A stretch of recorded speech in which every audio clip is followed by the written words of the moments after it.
दोस्तों, हमारे एक मित्र हैं।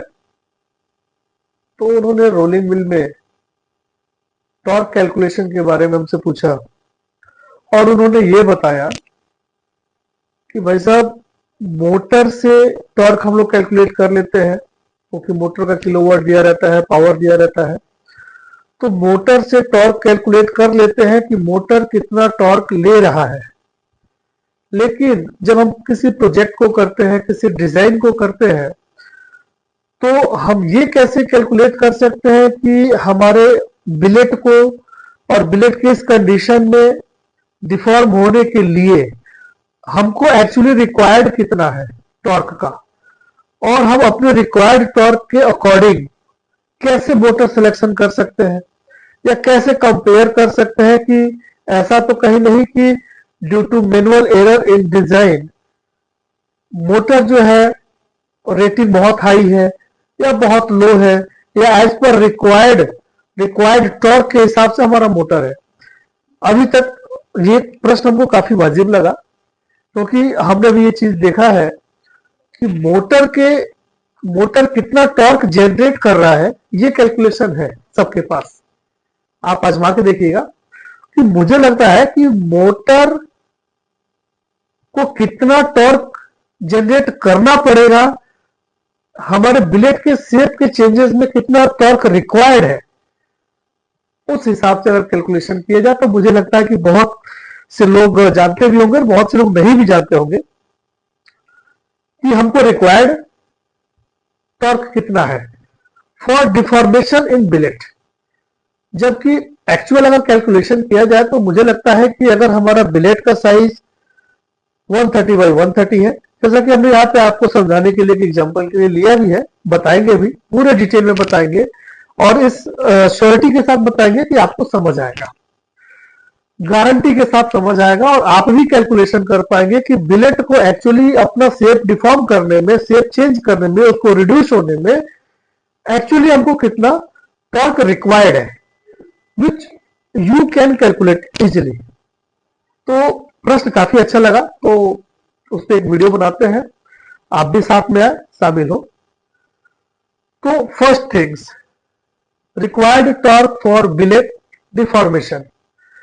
मोटर कितना टॉर्क, पहले मैं एकदम क्लियर कर देना चाहता हूं और आपसे रिक्वेस्ट करता हूं कि आप क्लियर हो जाए कि मोटर कितना जनरेट करना है। It is not our calculation. Our calculation about this कि हमारे बिलेट को डिफॉर्म होने के लिए कितना टॉर्क रिक्वायर्ड है, जिसमें हमारे बहुत से बीच में एक्सेसरीज होते हैं, जैसे कि अगर हम कार्डन शाफ्ट या प्रोपेलर शाफ्ट की बात कर लें, चाहे हम गियर बॉक्सेस की बात कर लें, उसके गियर रेशियोज की बात करें, whatever many things are there to calculate for required torque.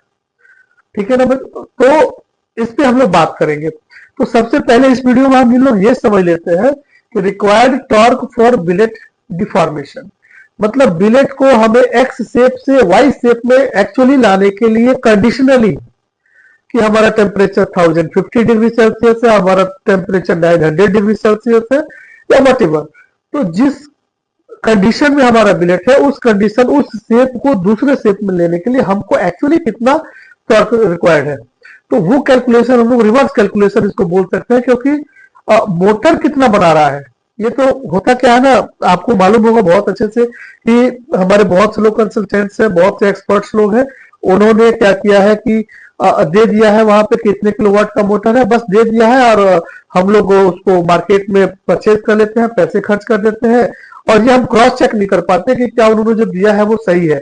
अगर चल गया तो ऑल द बेस्ट, अगर नहीं चलता है तो फिर हम अपनी कमियां ढूंढने लगते हैं अपॉर्टेड कि हम उसको कभी क्रॉस चेक कर पाए। So that's we should aware about this, और हम लोग इसको अवेयरनेस के लिए ही, मतलब इस चीज को अगर हम लोग समझ पाए तो हम एक बार फिर से वही चीज दोहराना चाह रहे हैं कि मोटर कितना जनरेट करना है ये हमारा बिल्कुल कैलकुलेशन नहीं है। अपना कैलकुलेशन है कि बिलेट को हमारा कितना टॉर्क रिक्वायर्ड है।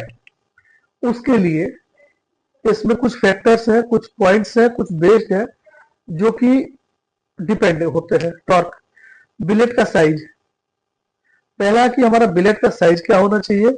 हमने ले लिया कि 130 स्क्वायर है, जो कि आजकल काफी ज्यादा चल रहा है, बहुत से प्लांटों में चल रहा है। तो 130 बिलेट हमने ले लिया, 130 स्क्वायर बिलेट्स। ये बिलेट है, इसका हमको डिफॉर्मेशन है। दूसरा है इसका टेम्परेचर, हमने अज्यूम किया 1100 डिग्री सेल्सियस।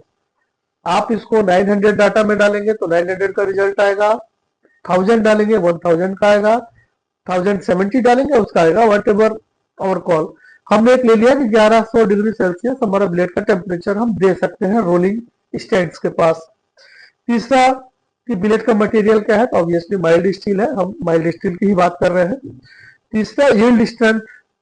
यील्ड स्ट्रेंथ तीन तरीके से पता किया जाता है, एक इसका स्टैंडर्ड चार्ट होता है, उससे भी आप देख सकते हैं, मटेरियल डाटा शीट बोलते हैं उसको, उससे भी आप देख सकते हैं, कैलकुलेट भी कर सकते हैं और फिजिकली टेंसाइल स्ट्रेंथ चेक करके भी कर सकते हैं। तो वहां से यील्ड स्ट्रेंथ लिए जाते हैं, तो वो टेम्परेचर पे बेस्ड होता है। इसका भी कैलकुलेशन हम आपको बताएंगे कि कैसे किया जाता है। तो उसमें लगभग 8 MPa मेगा पास्कल हमको मिला।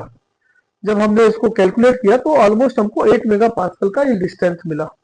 नेक्स्ट होता है डिफॉर्मेशन थिकनेस, मतलब कि मान लीजिए आपका ब्लेड का साइज 130 से डिफॉर्म होके उसका जो डिलीवर थिकनेस है वो कितना आ रहा है, डिलीवर थिकनेस हमने 100 मान लिया, तो डिलीवर थिकनेस 100 आ रहा है, इंटरेस्ट थिकनेस 130 है, तो ऑब्वियसली वो 30 mm का आपका डिफॉर्मेशन थिकनेस है।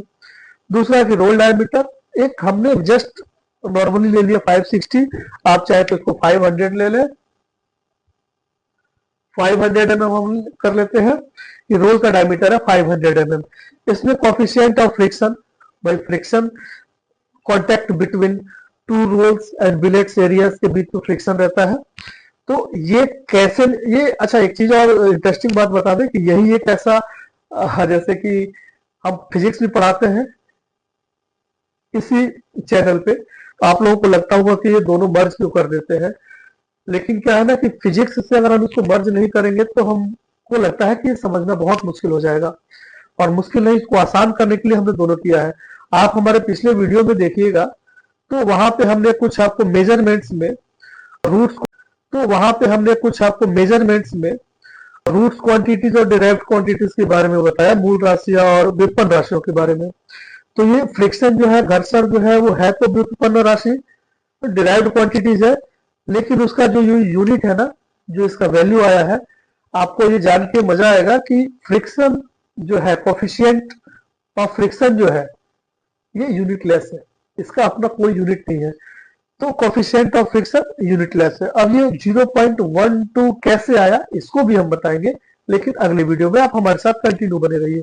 और इन्हीं चीजों का इस्तेमाल करके हम आपको ये बताएंगे कि हमारे बिलेट को, इसमें जो भी आप साइज डालना चाहे, चाहे तो 110 mm का बिलेट ले सकते हैं, 100 का ले सकते हैं, या टेम्परेचर में जो भी डिफॉर्मेशन है आपके प्लांट में, आपके यहाँ जैसे चलता है वैसे आप डाटा डालिए और निकल के आएगा कि इतना किलो न्यूटन, इतना न्यूटन का आपको रिक्वायरमेंट है, और उसके अकॉर्डिंग आप ये क्रॉस चेक कर सकते हैं कि जो हमने लिया है वो सफिशिएंट है, या सफिशिएंट से कितना % हमारे पास सेफ्टी फैक्टर है, हमारा रेटिंग कितना % हम और इसको इनहेंस कर सकते हैं। Okay, all the best. तो be continue with my videos about rolling mill torque calculation. ये थोड़ा लंबा वीडियो होने वाला है, हो सकता है 2 3 4 पार्ट में जाए, तो भी सो प्लीज बी टुगेदर।